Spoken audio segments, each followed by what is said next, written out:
In today's reading, the fifth chapter of the Gospel of Luke, we continue the disclosing of who Jesus is and God's power working in and through him. We have come in Luke's introduction to Jesus from his baptism through the manifestation of Jesus as he taught in his own hometown synagogue, where he was initially accepted, then rejected with a great deal of anger. Then we find today the calling of the apostles. We find a particular focus in this section on Peter. So Jesus is at the Sea of Galilee, and he is there teaching people, using Peter's boat as a place from which to teach, give himself some space and room. Following his teaching, he turns to Peter and says, "Put the boat out farther and put your nets down." And Peter looks, I'm sure, rather disgustedly at him and says, "But Master, we've been at this all night long. We have tried. We have worked at this. We know what we're doing.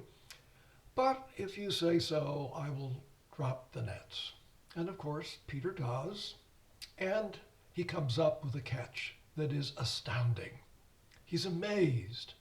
And in that moment of recognition between the magnanimity and the generosity of God that produces far more than he can even begin to imagine, he kneels at Jesus' feet and says, "Go away from me, Lord, I am a sinner."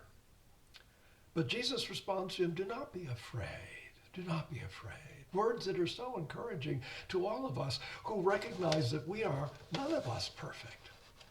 The fact is that God does not call the perfect, but calls those who will respond, who will remain in an open relationship, recognizing our need for God, recognizing our flaws, that all through the biblical history, from the patriarchs, Abraham, Isaac, and Jacob, the most honored of the kings, David, Paul, Peter, all of them were, as we all are, flawed sinners in need of God's grace and redemption. And Jesus demonstrates God's grace is more than you can even imagine, producing such a catch that he has to call for his helpers, James and John, the brothers Zebedee. And they come and they help. And it is they that receive the message, come to follow Jesus. Come and be part of this relationship that is life-giving and transforming, and you will no longer just be catching fish, you'll be catching people. You'll be making a difference in this world. You'll be sharing the good news of who God is and what God is doing for all humanity, in and through and in spite of our brokenness. When we embrace the disparity between the divine call and human inadequacies, we move from illusion to reality, and from self-justification to divine acceptance. We come to recognize that we are more because of who Jesus is, not because of what we can do and who we are. So Peter's fears can be allayed.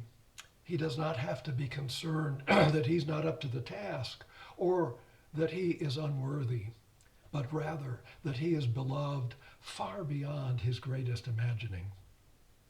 This reality confronted St. Augustine when he confessed at one time, "Lord, what I am for you terrifies me, but what I am with you consoles me." For you, Augustine said, I am a priest. With you, I am a Christian. Remarkable, a Christian. Imagine that. That message is for us too. What we are for God in Jesus, as many different things of our professions and who we are as people. What we are with Jesus enables us in many ways, even in the midst of our brokenness, to follow in the way of Christ, to become more and more profoundly Christians, followers of the Lord of life. May that grace so fill our hearts that we may overflow with love and share that love with all. Amen.